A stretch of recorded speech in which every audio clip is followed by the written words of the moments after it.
हमनी के हेमंत जी एक मिनट, हमनी के पर्चा भरे खातिर जाए के बा तो जाई लू, आदेश मांगू। बोले भारत माता की, भारत माता की। नमस्कार दोस्तों, एक बार फिर से आपका स्वागत है हमारे Hindi news channel news 555 days में। दोस्तों, आज हम बात करने वाले हैं बिहार के हॉट सीट और पूरे भारत में चर्चा का केंद्र एक ही जिला बना रहता है और उस जिले का नाम है भोजपुर जिला अर्थात आरा जिला। दोस्तों, आरा जिला का जो चुनावी मुकाबला है, ये आरा जिला के नाम के तरह ही हर साल एक गदर हुआ करता है, एक महामुकाबला हुआ करता है। चाहे जीत किसी की हो, लेकिन देखा जाता है कि आरा जिला के आरा लोकसभा क्षेत्र से सारी राजनीतिक पार्टियां एड़ी चोटी एक करके बल लगाती हैं, क्योंकि बिहार के राजनीति में आरा लोकसभा एक बहुत ही महत्वपूर्ण रोल निभाता है तथा इसका रोल बिहार के विकास में भी बहुत महत्वपूर्ण है। दोस्तों, आपको बताते चले कि एक छोटा सा शहर आरा एक समय में पूरे भारत में LIC में सबसे ज्यादा डिपॉजिट देने वाला जिला रह चुका है। जी हाँ मेरे दोस्तों, इसीलिए इस छोटे से जिले में, हालांकि एक बात बताते चले, ये कोई छोटा जिला नहीं, लेकिन ये बहुत ऐतिहासिक और पुराना जिला है जिसका पहला नाम शाहाबाद था और इस जिले से कटकर आरा, बक्सर, रोहतास और भभुआ अर्थात कैमूर 4 जिले बने हैं। लेकिन आज भी सबकी जननी के रूप में आरा लोकसभा निर्वाचन अर्थात आरा जिला अपना परचम हर क्षेत्र में लहराता रहा है, चाहे वो शिक्षा का क्षेत्र हो, चाहे वो गायकी का क्षेत्र हो, चाहे वो टेक्नोलॉजी का क्षेत्र हो, चाहे वो प्रौद्योगिकी का क्षेत्र हो।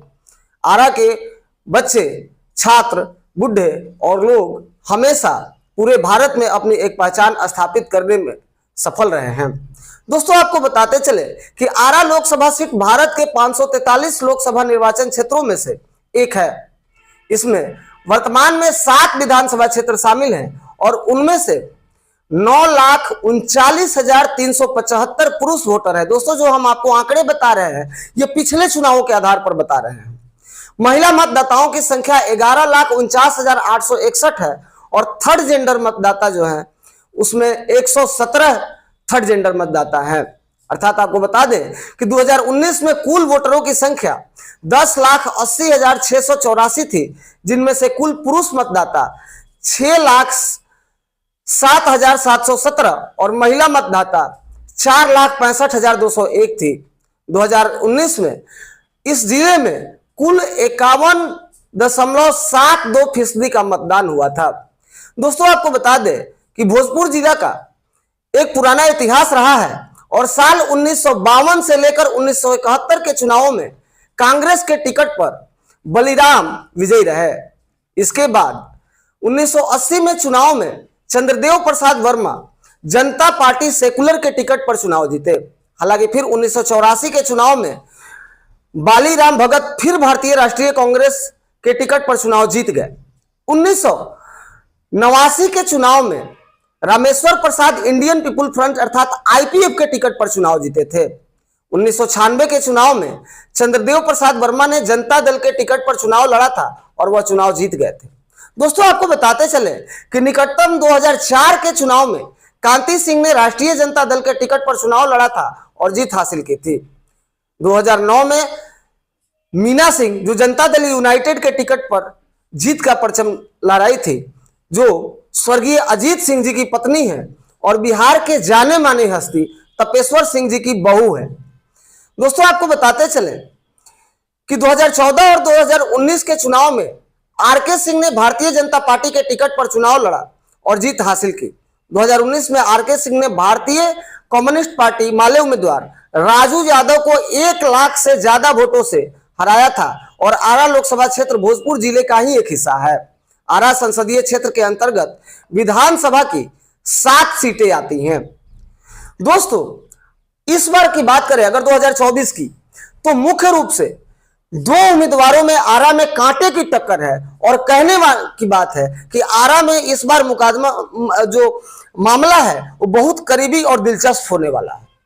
दोस्तों, आपको बताते चले कि एक तरफ अपने पुराने राजनीतिक रसूख के साथ राजकुमार सिंह आरके सिंह, जिनका जन्म 20 दिसंबर 1952 को हुआ था और ये पूर्व भारतीय नौकरशाह और भारत सरकार में वर्तमान कैबिनेट मंत्री भी हैं। वह मई 2014 से आरा बिहार से भारतीय संसद के सदस्य हैं और आरके सिंह 1975 बैच के बिहार कैडर के भारतीय प्रशासनिक सेवा अधिकारी हैं और भारत के पूर्व गृह सचिव भी रह चुके हैं।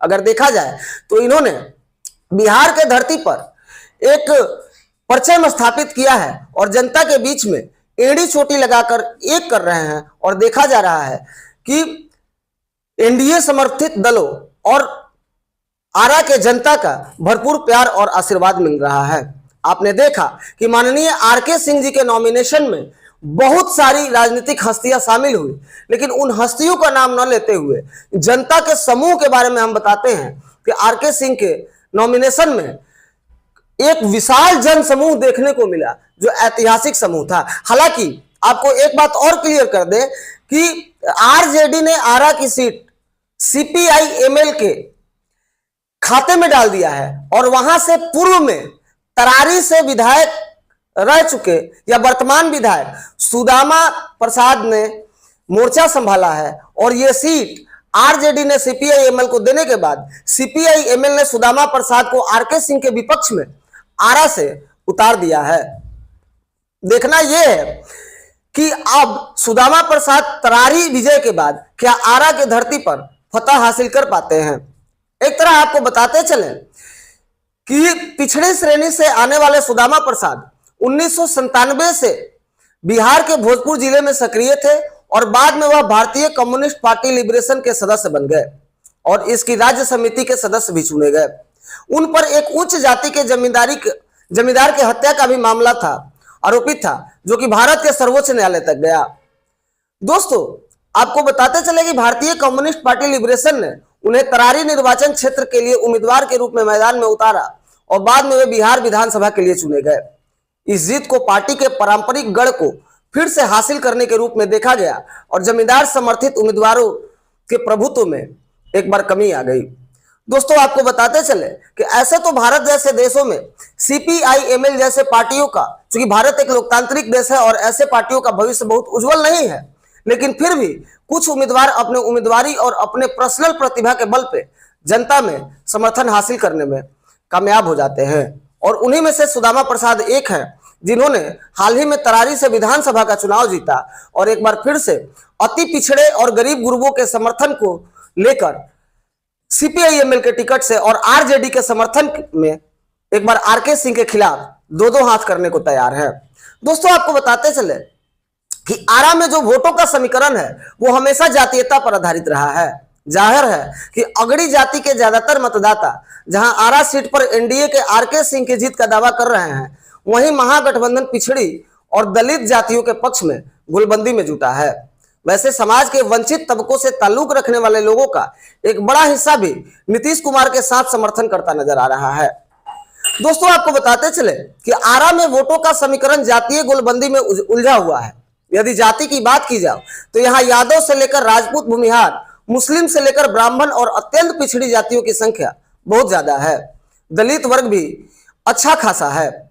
हर जाति का अपना अपना महत्व है और जिन्हें कोई भी पार्टी नजरअंदाज नहीं कर सकती है। इसमें अत्यंत पिछड़ी एवं दलित जातियों का वोट चुनाव में निर्णायक साबित होने वाला है। दोस्तों, बताते चले कि एक तरफ देखा जाए तो भारतीय जनता पार्टी ने पूरे देश में जातीयता का विरोध किया है और समाज के नीचे से लेकर ऊपर तक सारे व्यक्तियों को हिंदुत्व के नाम पे एक साथ एक पैमाने में लेके चलने का एक नजरिया अपनाया है। तो वही देखना है बिहार के आरा के इस धरती पर जहां पर हमेशा चुनाव जात पात के नजदीक रहे हैं, ऐसे कंडीशन में अब एक तरफ आरजेडी और सीपीआई-एमएल के समर्थित उम्मीदवार सुदामा प्रसाद हैं और दूसरे तरफ विकास पुरुष कहे जाने वाले और अपने हर क्षेत्र में 10 साल के कार्यों का ब्यौरा देने वाले बीजेपी के समर्थित कैंडिडेट राजकुमार सिंह है। अब देखना यह है कि जनता किसके माथे पर सेहरा बांधती है और किसको नकारती है। राकेश कुमार पांडे की report, news 555 days, Patna, Bihar. Rakesh Kumar Pandey की रिपोर्ट, न्यूज 555 डेज।